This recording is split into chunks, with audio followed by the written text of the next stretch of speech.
This is the accumulation of years and years of accumulated problems, challenges that we have been lifting up for the better part of 3 to 4 years. I've been saying that it's not a matter of if our system would fail, but when our system would fail.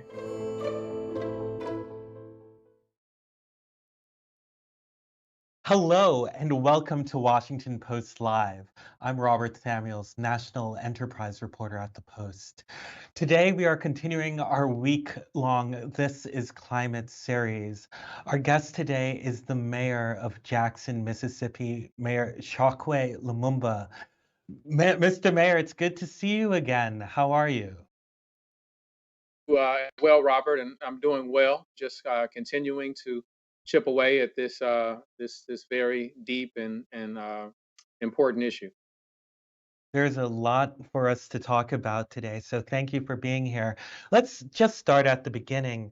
Um, Before the flooding this summer, there had consistently been problems with the crumbling water system in Jackson. Could you talk to us a little bit about what the conditions were like before reporters like me started descending on your city? Absolutely. Unfortunately, I would like to begin with the fact that these distribution challenges have been in play for the better part of 3 decades or more in the city of Jackson. I'm not the first mayor to lift up these challenges. They have been revealed in a multitude of ways.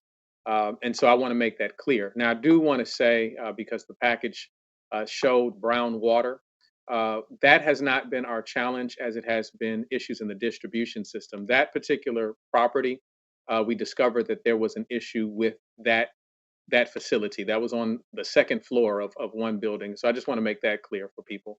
However, the problems are real.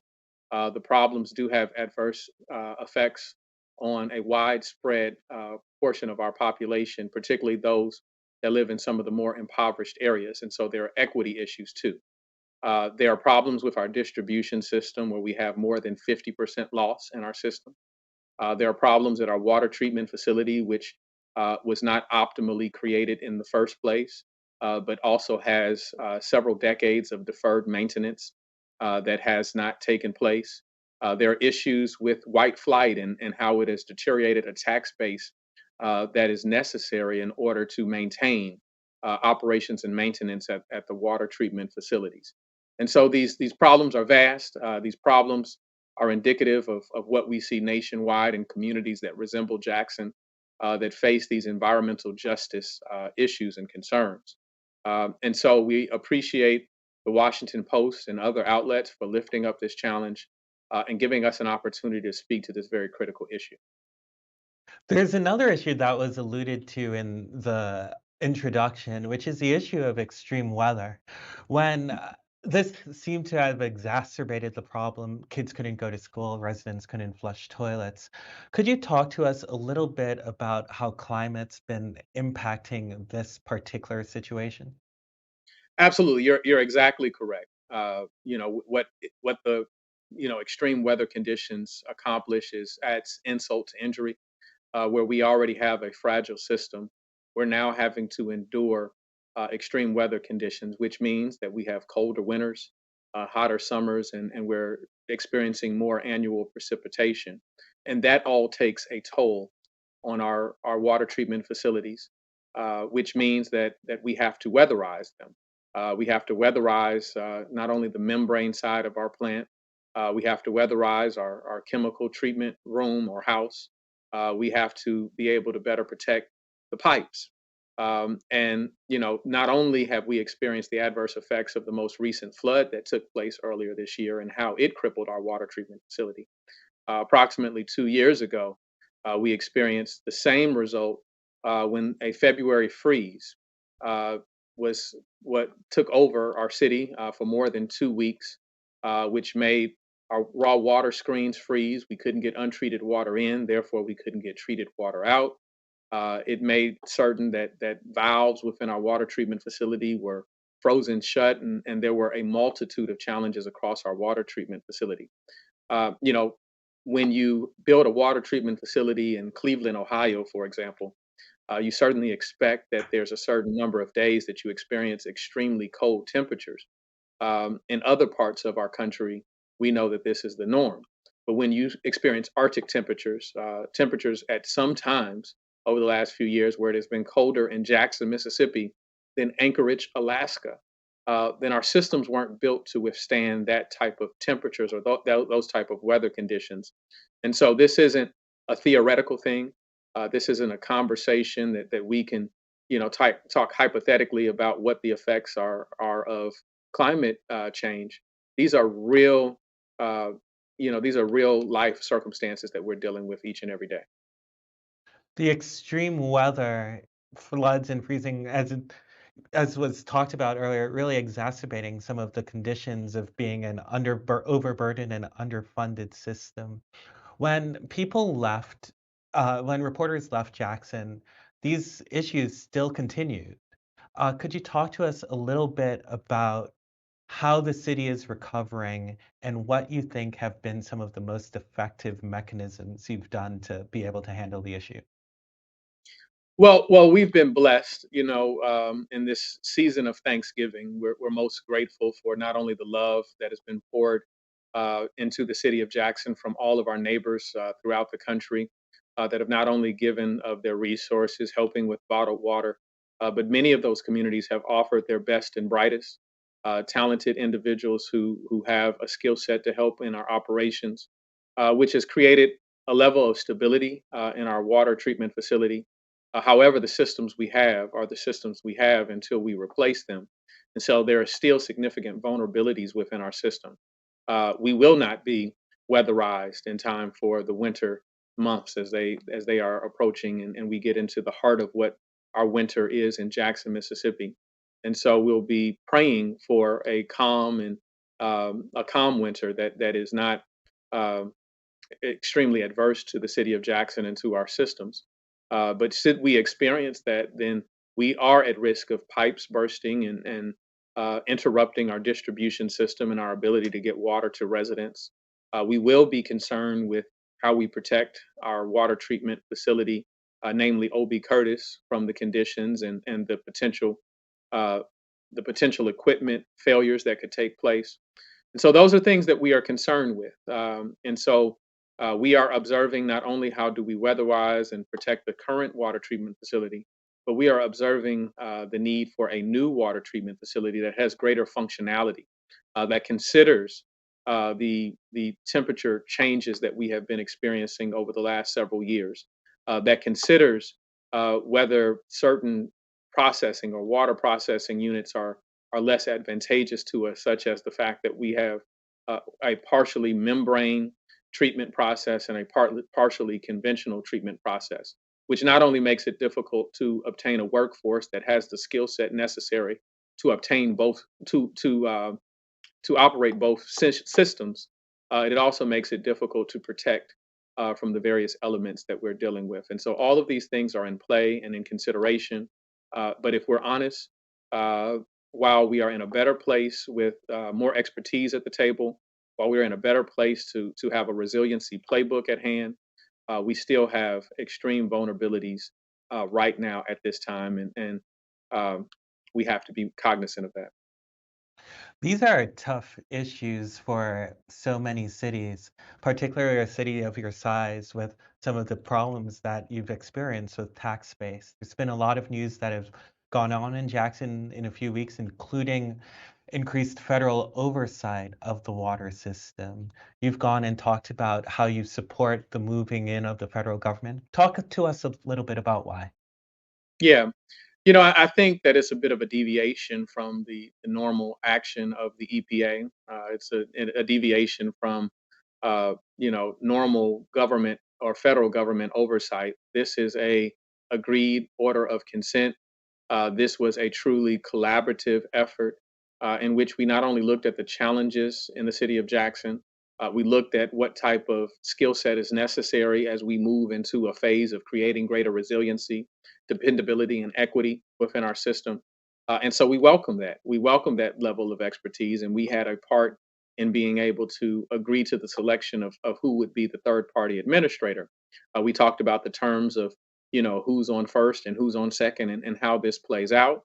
And so it was truly a collaborative experience. But then at the same time, another concern that we have is that in the midst of a condition which is humiliating to our residents, which leads to a number of challenges in their daily lives, because it's not just simply a matter of not having water to cook and bathe, but it's the interruption of when schools close, making decisions on childcare. When you work in a service industry, whether they have to shutter their doors and where do you find your income? So all of these are important factors and cause an interruption into life. But as residents are experiencing these extreme issues and conditions, what we don't want to happen is that because they are in a moment of crisis, that we reach for something that is a worse condition than where we already find ourselves. There's been discussion about privatization, our research, the experience that we've learned from other communities is that one, that the privatization, you don't have companies who are coming in for a benevolent purpose. They're coming in order to exact a profit. And when the amount of capital improvements are necessary, as it is in the city of Jackson, then what that means is that you have affordability issues in terms of the rates, because the only recourse they would have is to raise the rates and make it more challenging for the residents that are already shouldering uh, a, a disproportionate burden in order to maintain the system. And regionalization, which is a state takeover by another name, a state which has not necessarily been friendly to the needs and the request of the city of Jackson over the course of time. And so this agreement not only allows us to bring that expertise in hand, but it allows us to partner with sincere actors that we feel comfortable are interested and focused on the same things that we are focused on, and that is providing safe, drinking, dependable, and equitable water service to all of our residents. What do you like about the new third party manager who's not a member of the state government? Well, first and foremost, we were able to develop a relationship with him prior to his selection as the third party administrator. The city of Jackson has been blessed to have the support of many nonprofit or philanthropic groups, such as the U.S. Water Alliance. Mr. Ted Hennepin, who is the third party administrator, has been working with the U.S. Water Alliance, providing expert counsel to the city of Jackson in the midst of our emergency. And so we had an opportunity to not only experience his level of knowledge, the depth of knowledge that he has, but also his clarity around the challenges that communities that resemble Jackson have, challenges of poverty, challenges of affordability. And so we think that we have a team that we can, walk hand in hand with, even in the midst of debate over those solutions. Uh, we believe that sincere people can have sincere debate, and we can walk away with a plan that we can agree on at the end of the day, as we wrestle through the details. And so I'm encouraged. I think that I would be remiss if I didn't acknowledge the role that the EPA administrator, Administrator Regan, played in this. We've had many discussions, some just one on one, where we've talked, in detail over what this circumstance looks like for Jackson. And we've also talked about the fact that this is bigger than Jackson. We understand that there are communities just like Jackson that are facing or will soon face similar challenges to what we are now enduring right now. And so we're able to create a model of resiliency, a model of success. We believe that will not only benefit our city but benefit many communities to come. There are almost twin investigations and things going on at the same time. I want to ask you about them really quickly. The first one is about the fact that the third party manager, Mr. Hennepin, was put in place because the Justice Department decided to sue the city of Jackson for failing to provide drinking water that comes into compliance with the Safe Drinking Water Act. And the other being the EPA investigation into whether the Republican controlled party state of Mississippi is violating civil rights by depriving Jackson federal funds to water system. Jackson, of course, your city is 80% Black. What do you hope comes out of these two parallel investigations? Well, to be clear, the investigation by the Department of Justice is is within the protocol. Anytime you want a court imposed or a court regulated agreement to take place, and so they have to file. So this wasn't a filing, which was adverse or against the city's interest. We have been in conversation. If that were the intent of the Department of Justice or the EPA, then they would not have sat down and talked with us and talked about certain elements of this agreed order. And so I know that that is what we typically see.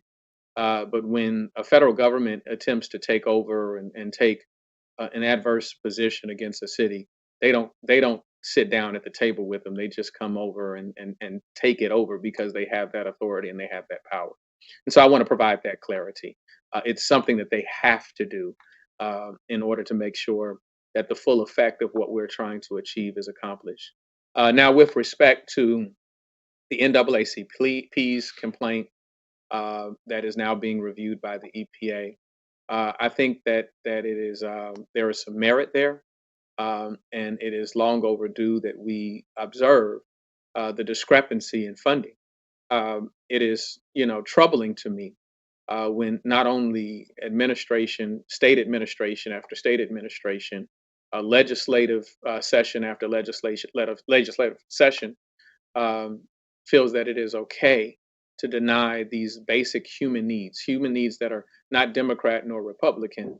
The water system is nonpartisan. This is how we are helping children, how we're helping the elderly, how we're helping families and those that are sick and ill take care of their basic daily needs. And so that needs to be looked into. When you have a governor who once was the state treasurer who brags about how he denied funding to the city of Jackson that was requested at certain times. When you have this bravado of and boastfulness of we don't give Jackson what they need, then that needs to be reviewed.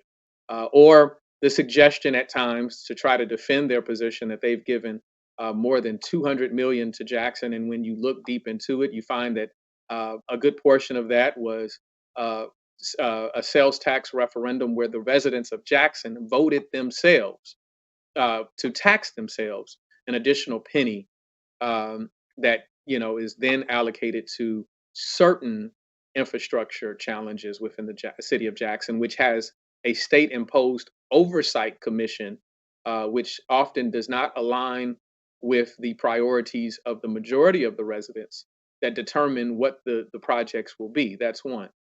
Or the fact that they're talking about state revolving loan funds, which come from the federal government, which is not out of the state's coffers, which is expected that the city of Jackson pays all of that money back. And Jackson will clearly not be able to loan itself out of this problem. This is going to require some level of value being identified from state or even federal actors that say, look, these people deserve to have dependable quality water. When you find that even in that state revolving loan fund, Mississippi, in comparison to other states, does not offer the same level of principal forgiveness that other states do. One of our loans is $27 million. The traditional principal forgiveness, or the cap that the state has established on principal forgiveness, is $500,000. That isn't sufficient to even cover the administrative cost of that $27 million Okay. loan. All right. Well, thank you so much. We're running out of time. I really wish we could continue this conversation as much as we usually do. The ability and the hardship that it must be to try and find these solutions seem truly, truly tremendous. Thank you for walking us through them today. Unfortunately, we're out of time, so we're going to have to leave it there. Thank you so much for joining us, Mayor Lumumba. Thank you as always. Good talking with you. And thanks to all of you for joining us as well.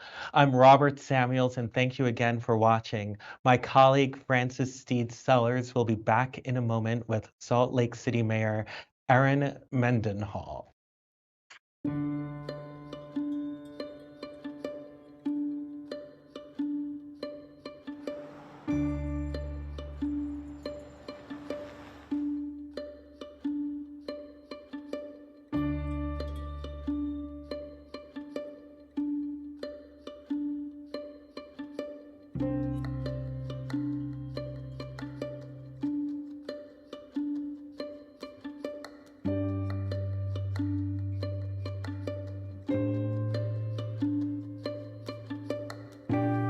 There's no quick fix for our air quality problems. There's no magic wand that can be waved or a giant fan that we could put on the Ochre Mountains that will clean the air throughout the valley. It will take decades to recover from the damage that it took decades to inflict. It's never been as simple as just electing a mayor who cares enough, or just getting a council willing to make tough choices. But complexity cannot be a justification for timidity.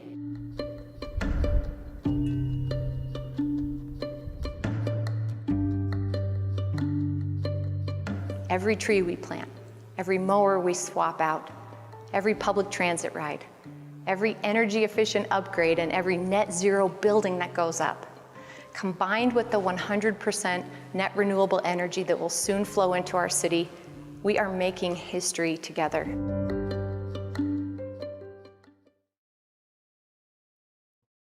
Hello and welcome again to Washington Post Live. I'm Frances Steed Sellers, a senior writer here at the Washington Post. For those of you just joining, we're continuing our week-long This Is Climate series. And my guest this afternoon is the mayor of Salt Lake City, Erin Mendenhall. Mayor Mendenhall, a very warm welcome to Washington Post Live. We're having a little trouble with sound. I don't know if everybody else is having some trouble, but maybe you could speak again. Now, thank you for having me on the show. So happy to be with you. Delighted to have you, and sorry about that little hiccup. I wanted to start by taking you back to the beginning of the year and the State of the City address that you gave, in which you used very personal language about your clean air advocacy. You said it was in your soul. Tell me about that personal connection to this issue. Sure. My path to being in the mayor's office came from beginning as an activist, simply as a citizen who was frustrated and fed up with the really bad air quality that we sometimes have in this bowl-shaped valley here in Salt Lake City. At times, it's the worst in the nation. And other parts of the year, it's beautiful and doesn't quite make sense to a lot of people why we can be in such desperate and health impacting circumstances. That was about 15 years ago when I was a new mom. I now have a 16-year-old who has kind of been a part of that legacy. But it drove me into public service of wanting to be in the meetings where the conversations, the decisions are happening about not only what our existing sources of pollution are today, but how do we address the removal of these sources of pollution, the transition to clean energy, electrified transportation, and really more broadly address what I believe is the single biggest issue we face as a worldwide community, which is climate change. You're using language that I associate so much with Beijing or New Delhi, and in your area with the Salt Lake itself shrinking, increasing population and climate change, you have several factors coming together to make this such a challenge. How big a challenge is it for residents there? You know what? It is an incredible challenge when you layer the depletion of our namesake, the Great Salt Lake, and the threat that that poses to us. But taking on the challenge isn't new to us. We are wholeheartedly committed as a community to saving our environment, to preserving the precious resources that we have, and to becoming emission-free. That was already part of our culture here locally in Salt Lake City. There's a really common story of people who say, I just came to Salt Lake to ski for 6 months, or I was going to stay for a year and have a season pass, and then I was going to get out of there, and you end up staying. This place has an attractiveness, but it's really the environment that draws so many of us in the first place. So, for example, this year, Salt Lakers have conserved 3 billion gallons of water voluntarily without any restrictions in place at the government level. We understand the gravity of the situation that we're facing with our Great Salt Lake and more broadly with our climate impacts. And so people are acting voluntarily to be more conservative. But when it comes to the Great Salt Lake, the reality we face there is that the majority of that watershed that should be flowing into the lake is outside of Salt Lake City itself. We're talking about water that's taken and diverted for agricultural uses primarily. And that piece of it is outside of the hands of Salt Lake City. So one element, though, is in your hands, and that's growth. I think the population is expected to grow by 50% by 2060 or so. You're barely managing now. How do you manage those competing priorities? I mean, you need to grow, you need to increase your tax base. Growth will increase the draw on water and the threat of this toxic air you were talking about. That's a fabulous question. And it's absolutely true that the state of Utah is the fastest growing state in the nation by more than a full percentage point. We are having a lot of kids, but we have a tremendous net in migration happening here because of the high quality of life that we enjoy. And yet, as Salt Lake City is the hub of that growth, we are growing vertically. The almost entirely the growth that we're experiencing is multifamily growth. And we are actually using less water as a city today than we were in the year 2000. So we've added tens of thousands of residents. We're adding many thousand each year right now, and yet we're using less water. The type of growth matters incredibly. And as you go outside of the urban core here into more suburban communities, you still see Kentucky bluegrass lawns, large acre lots that are not necessarily having local zoning restrictions or directions about how much lawn and how much water they can pour onto those surfaces. So the way we're growing is having actually a positive impact here locally. And then the way we're investing as a city with requirements of only LEED Gold certified buildings when we build as a city, and then buildings we're investing in as a city must be 100% electrified and be highly efficient and using renewable energy sources going forward. So it makes a good business case, but it's also helping us tremendously in our conservation efforts. So I want to ask you more about electrification a little bit later, but you've just had the hottest summer on record, I believe. How do you guide residents through that kind of climate change that's outside their own control, and yet they have to live comfortably? What do you do to help people through that? Because I came into this local politics conversation through an advocacy lens, I learned back then that making a heartfelt case to the broad public only goes so far with a relatively small number of the demographic. When you can make a business case, and especially sadly in the inflationary environment that we're living in with these cost of living increases impacting every household and family, it's actually easier for us to say, the more water you use, the higher your prices are going to be, because we do have a tiered rate structure here in the city, but they're already feeling the pressure. And because it is so dry here, we're in a historic drought in the West, as you well know. We don't have to explain to people how dire the situation is. Yellow is the new green when it comes to lawns here, and that's been true for city spaces as well. And our public, especially here in Salt Lake City, we're a blue dot in a very red state, really tend to understand the broad climate impacts, but they see and feel how it's affecting us locally. And they want to see these kind of conservation efforts. So while we've been increasing our water rates each year for the last several years, and those are forecasted to continue, we're recognizing the impacts, the costs on families, but we're helping them conserve as well. We're doing things like offering rain barrels where households can hook that up and then they can water their gardens with it. And these kind of conservation efforts at the grassroots level, at the household level, make sense for families. They're helping them save money, and their hearts are in it from a global perspective. So you referred to the things you can't control that are outside your city limits. Obviously, there are state and federal actions that can happen. Are you getting the support you need from Utah Governor Spencer Cox? He has been very collaborative and supportive in regard to the drought and our water conservation efforts. Our legislature, as you may know, put $40 million aside earlier this year to address Great Salt Lake solutions. There were a number of bills passed that get at the opportunities that agriculture and water shareholders who use those typically for agriculture can do to let that water flow downstream and into the Great Salt Lake. And I think it's an issue that they're going to take up in about 42 days when their session begins again, because the solution simply isn't found yet. But the federal government has been incredibly helpful. We've received grants that have helped us put solar panels on households locally. We're working with corporations like Amex right now on grant money that helps get solar panels onto BIPOC-owned businesses in our community. Electric vehicle charging infrastructure are more grants that we've been awarded and we continue to go after.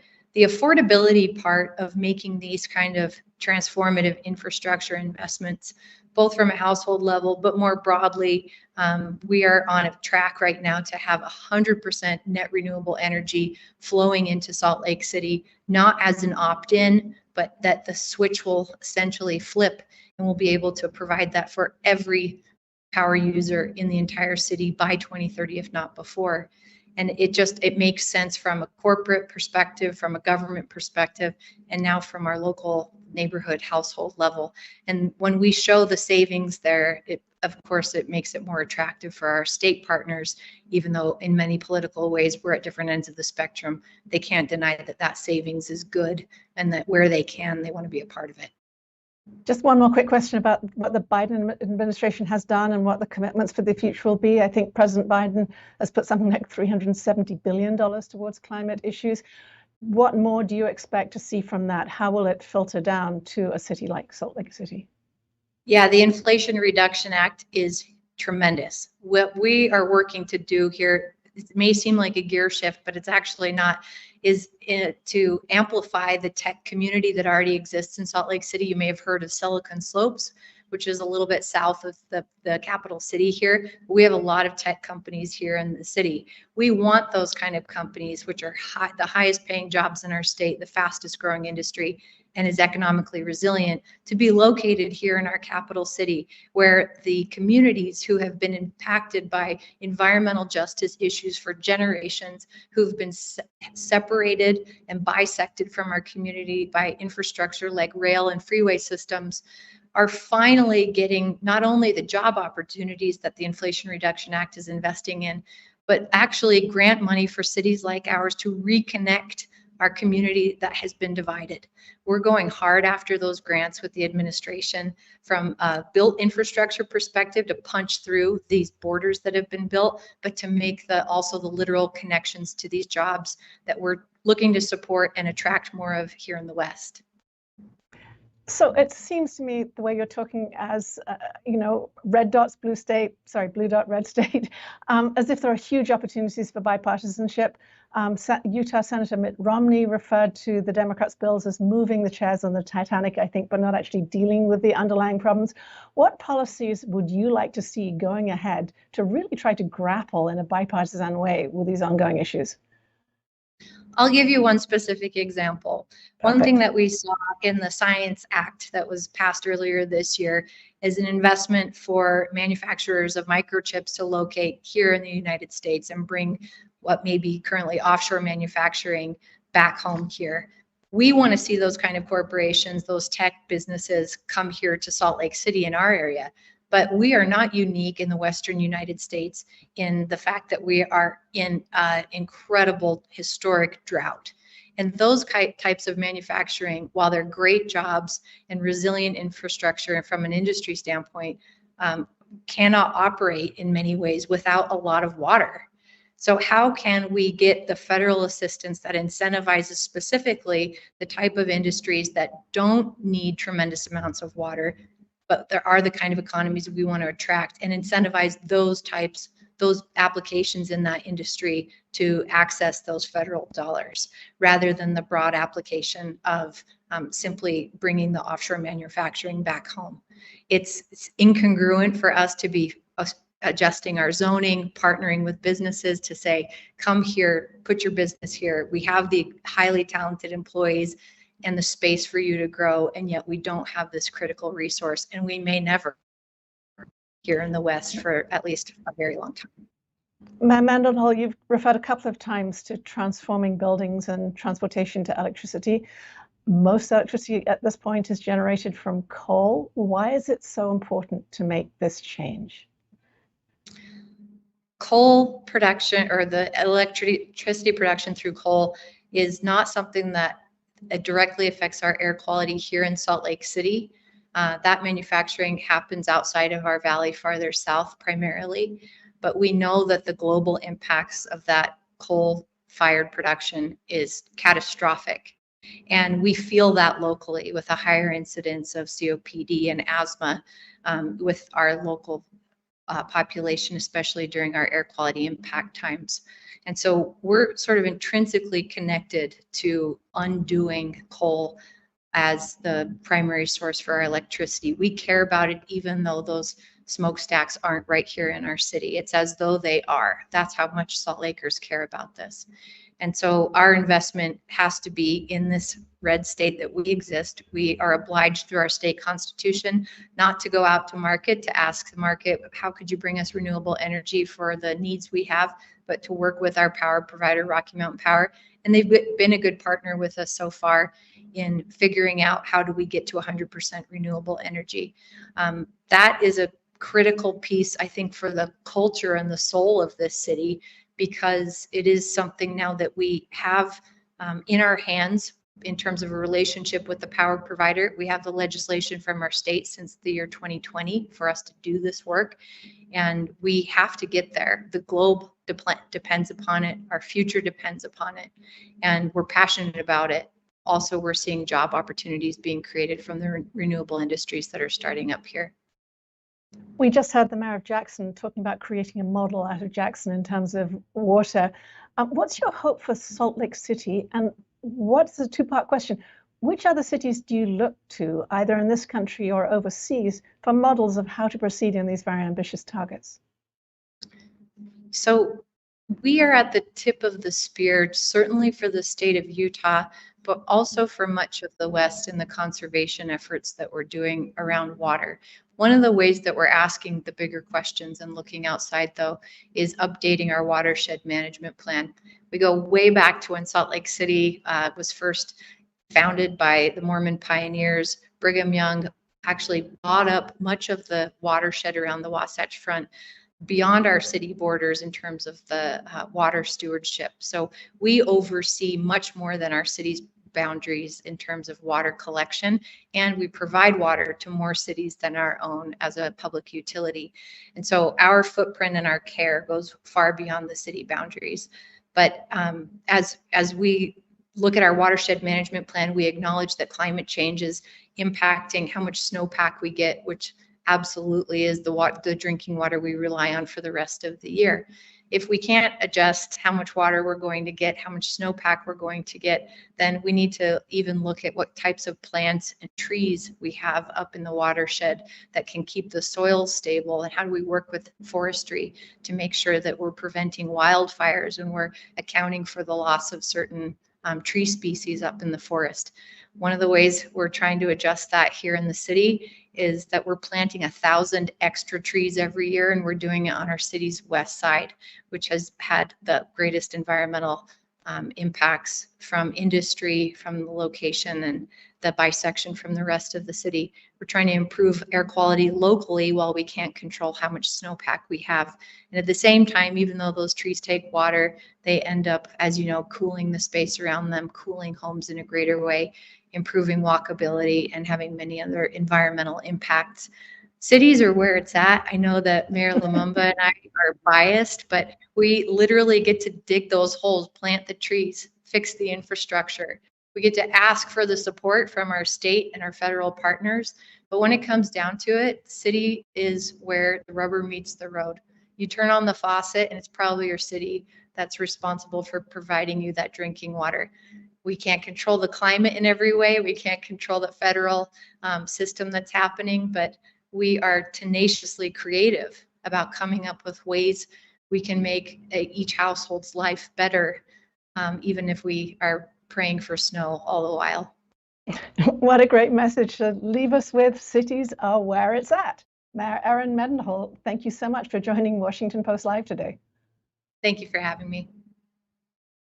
Thank you also to our audience for joining us today. For further programming, you know where to go, WashingtonPostLive.com. We look forward to seeing you again. I'm Frances Steed Sellers. Thank you for joining us.